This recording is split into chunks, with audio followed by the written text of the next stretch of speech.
Hey guys, welcome back to my channel. If you are new here, welcome. My name is Christine. I will leave all my socials down below. Now, I know you guys haven't seen me in about a month. The last time I uploaded was literally right before Christmas, where I did a giveaway. And if you did not win the giveaway, please do not be discouraged. There is plenty more to come, especially for this 2020 year. So I'm really excited with that. But the reason for my absence is I was spending time with family and then I had to move. So that was a project. But we are here and we are ready to party. No, seriously, we are ready. Now today we will be reviewing some products from an indie brand called Georgie'S. So for those of you who have been following me from the beginning of time, you guys know I am a makeup lover, like to the max. So what I like to do is I like to go on social media, and especially on Instagram, I like to hashtag indie brands and look to see what indie brands I don't know of and what seems interesting to me. So since it's January, I decided to do that, and I found this brand called Georgie'S. I will have everything linked down below, what I purchased, pricing, etc. But a few of their stuff caught my eye while looking at the hashtag. And you guys know I prefer indie brands over like corporate brands only because I feel like they're more fearless and they're just more unique in terms of what they put out.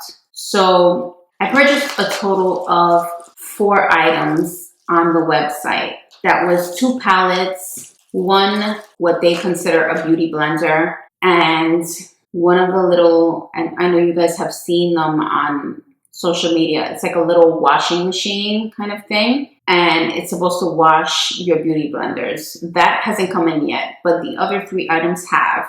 So we're going to test them out for the very first time, see what this indie brand is about, see if it's worth your buck. So let's get right into it. Now this is the first palette. I have to take it out of the plastic. So I'm gonna look at my phone just before I get into the items really quick. And I purchased these items on, I'm trying to look at the date, January 16th. I received it the 21st, which is today. So before the week is up. So that's really, really fast to get makeup items, especially because I live in Hawaii. So I'm really excited about that. So I got my stuff in 5 days, which is really good. Now this is the first palette that caught my attention. This is the Georgie'S Brushes Cosmetics Neon Glow Pressed Pigment Glitter Palette. This is what it looks like.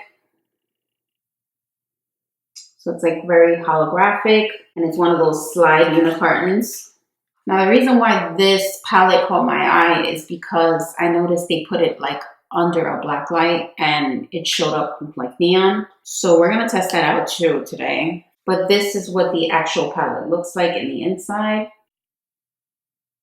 The colors are so up my alley. I love all these bright neon colors. I love the glitters, but we're definitely going to test it out to see how it performs, if they're pigmented, etc. Now the second palette that caught my attention is this one. Let me take it out. It comes in like these little plastic thingies. This is the Love is Love Pressed Pigment and Glitter Palette. This is what it looks like. It's again one of those slide unicorns. In the back, it has the ingredients, which is really nice. It's cruelty-free for the people that are inquiring, and it has a shelf life of 12 months. Okay, so again, this is the front of the palette. This is the inside of the palette. I love this. Super vibrant, super colorful. So this is really pretty. And then we have the, what they consider a beauty blender. Comes in this little plastic thing. Kind of reminds me of the KKW, how they have their packaging. And it feels like fuzzy to the touch. You guys can see it. I'm curious to see how this performs. So we're definitely going to test all this stuff out. Now I want to start with the Love is Love palette, which was the second one that I showed you guys. So I'm going to pull you guys closer and we're going to start on a look. Okay, so you guys are closer. I did do my brows off of camera per usual, and I applied some concealer to cut out my brows, some on the lid and some above my eyebrows, just to let you guys know. But everything else, I just have the Bobbi Brown Vitamin Enriched Face Base on my face, and then the Ola Hendrickson Face Primer. That's all I have on my face. Jumping right into the palette, I want to see if I grab, now this doesn't have shade names, so I want to grab the second purple from the top, dipping my brush into it. I'm going to show you guys the kickback. That's what the kickback looks like. Now right away, it seems like it's pigmented. There is quite, I don't want to say quite a lot, but there is definitely some kickback, which doesn't bother me, but I figure I tell you guys for the people that are curious about it. Seems like a beautiful color. And there is definitely some fallout here, but that is okay because I can just wipe it off and apply my foundation product after. Taking a different brush, I want to dip into the first pink from the bottom, besides the glitter, but this first matte pink here. I always geared more towards indie brands because I feel like the more corporate brands, they tend to go a little bit safe when it comes to creating their product. They want to basically try to please everyone, so they go more towards the safe side. Now that's an issue for me because I love color palettes. I don't really tend to lean towards nude or, neutral palettes. So most of the time it's an indie brand that tends to do more color palettes, and packaging is also a big thing for me. I just feel like the corporate brands, honestly, they're just boring for the most part when it comes to packaging, when it comes to colors. I don't know. I just prefer an indie brand. So I love to, like, every now and then go on social media and look to see what brands I've never heard of and what catches my attention. So if you guys know of an indie brand that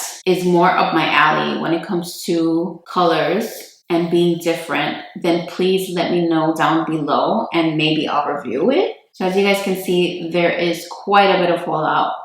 Now I'm going to grab the brush that I had the purple, grab a little bit more purple just to try to blend it out. And both of these colors seem to be really pigmented so far.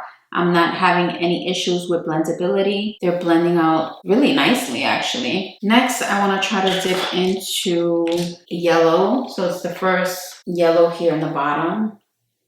Now this has quite a bit of kickback. I will show you guys.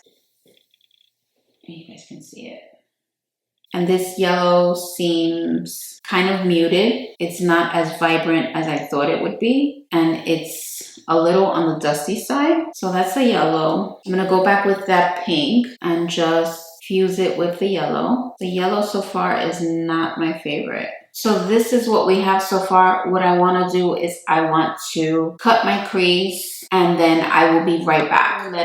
So while we are trying to let this crease dry up a little bit with the concealer, I want to go ahead and skip to this second palette. Now we're going to continue with the first one, but I just want to let my concealer dry a little bit so it's not as sticky. So to save you guys time, I want to jump to this palette and start with the other eye. Ignore the fallout. I'm going to leave the fallout there just so you guys can see how much fallout there is towards the end of the eye look. But jumping into this neon palette. Okay, so I want to grab this purple shade that's in the palette. Again, there is no shade names on here, so just bear with me on that one. So this purple shade here.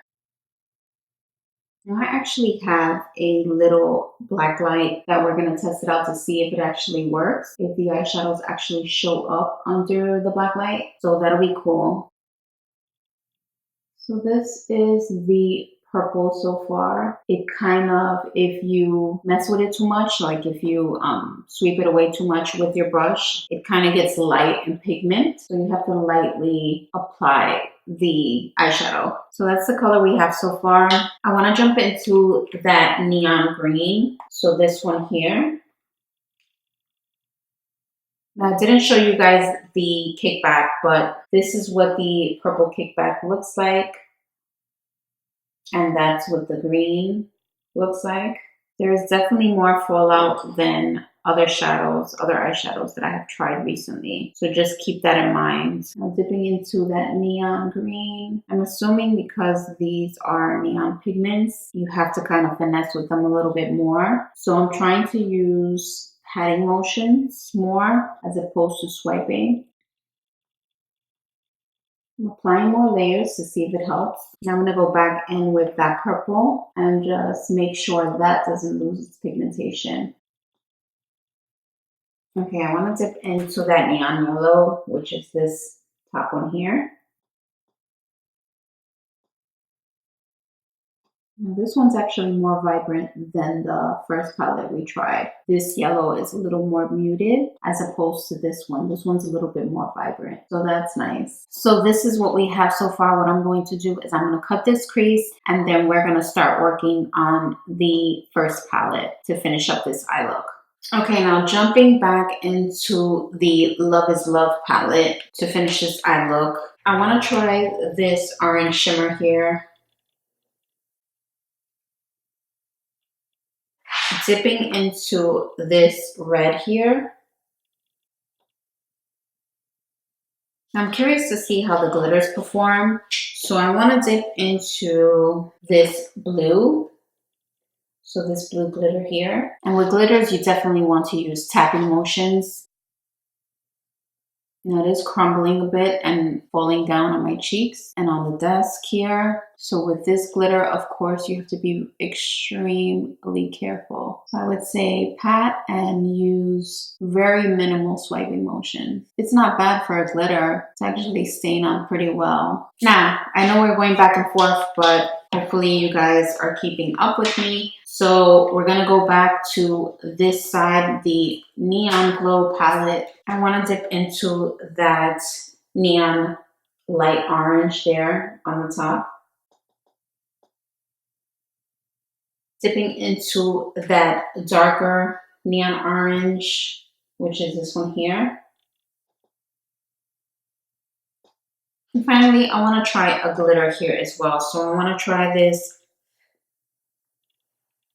orange glitter here. And this one is crumbling as well. Once you guys see up close, I will show you guys what I mean, but it's kind of leaving some patchiness. So what I'm going to do is I am going to clean out all the fallout, but you guys can see before I clean it up, there's quite a bit of fallout, actually on this side. Not so much here on this side, but I will clean out the fallout, apply my complexion products, and then we will be back with my thoughts on these palettes. Okay, so I did wipe the fallout off of camera, but I wanted to use the Beauty Blender with you guys on camera, just so you can get my honest first impressions. It is a little more dense compared to the Beauty Blender, but it's not bad. Like, it's not super hard like a rock. Now I'm gonna leave it dry. I'm not going to wet it because I wanna see how it performs dry. So I'm gonna take my concealer and let's see how it performs. I mean, it did its job. I want to take my foundation, but what I'm going to do is I'm going to wet the sponge to see how it performs wet. So I'll be right back. I'm going to wet my sponge and then we're going to go on with the foundation. So I'm going to take some Makeup Forever foundation. This has actually been my new fave. Just squeeze 2 pumps here and see how it performs. I definitely don't think this is soaking up the product like beauty blenders tend to do. So it is giving me more of a fuller coverage, which is nice because I love full coverage. You guys can see that's like full coverage. And it's showing up on the sponge, but you can tell it's not soaking up the product. This actually has, thinking about it, it has the density of the Real Techniques sponge. So if you guys have tried that, it's kind of the same thing in terms of the size and the density of it. But I love the fact that it's not soaking up all the product, because my main reason why I use brushes as opposed to beauty blenders is for that reason. I hate the fact that beauty blenders just shear out your foundation. I tend to use beauty blenders when I am applying concealer, just because you don't really want to use a brush for under your eye, since your under eye is so sensitive and delicate. And at first I didn't think I was gonna like this sponge, but it's kind of good, kind of a big deal. I like using the sponge wet as opposed to dry. It was nice using it dry, but I just prefer it wet or damp. I want to quickly apply some color on my under eye for both of the eyes. So grabbing the Neon Glow palette, which is this side here, I really want to see how another glitter performs, because I wasn't too fond of this glitter. I want to check out this glitter here. This one right away, I can tell I like more than the other. Then I want to dip into this chunkier glitter. This is the pink glitter here.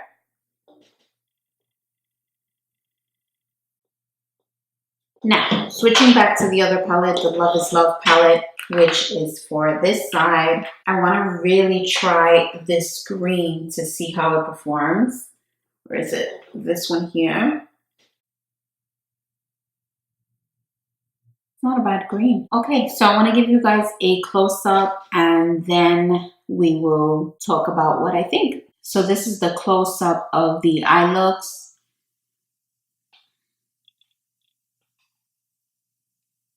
And this is also a close-up of the skin, so you can see how it made my foundation look. There is a little bit of bronzer that I did apply here, but don't mind that. But this is what the skin looks like.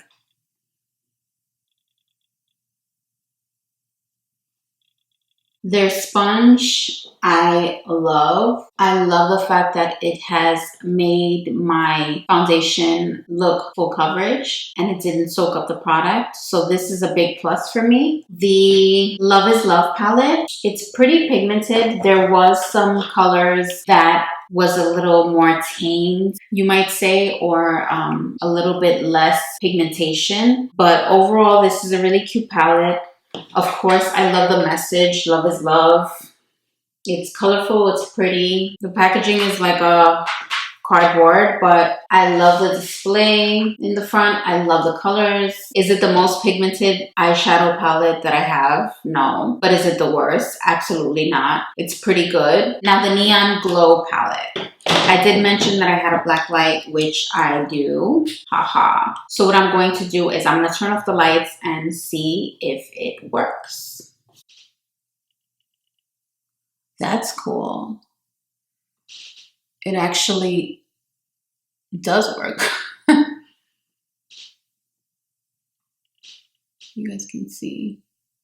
Hopefully you guys can see and it's translating on camera. But wow, this is beautiful.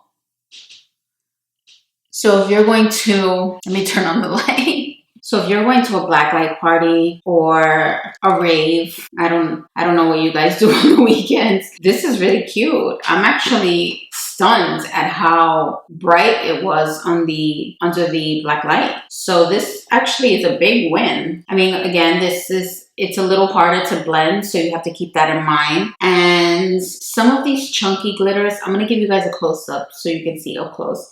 Some of these chunky glitters have like little stars on them, but from the little portion that I applied here, none of the stars stuck. So I would say maybe apply some glitter glue. I'm gonna show you guys what it looks like. Well, I just dug my nail into that one, so that's great. But you guys can see there's some that have like little stars in them.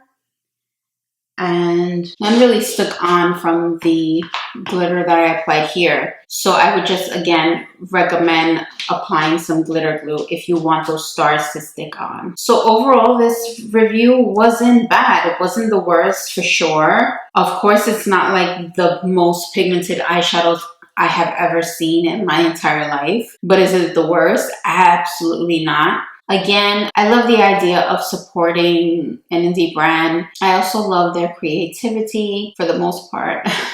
There's a lot of brands that are super creative. So whenever you guys have time, hop onto Instagram, check out the hashtag. I just usually hashtag like indie makeup or indie brand, and it should show up. And just check out to see what's out there. Try something different. Makeup is expressional. It's beautiful. It's supposed to be fun and creative. So I urge you guys to go outside of your comfort zone and try brands that you've never tried before. I hope you enjoyed this video. And if you did, give this video a big thumbs up. And I will see you guys soon. I promise I won't go MIA like I did recently. I will see you guys soon. My next video will definitely be a favorite products video. I definitely want to share with you guys some really good finds that I found in 2019. So with that being said, I will see you guys on the next one. Love you guys. Bye.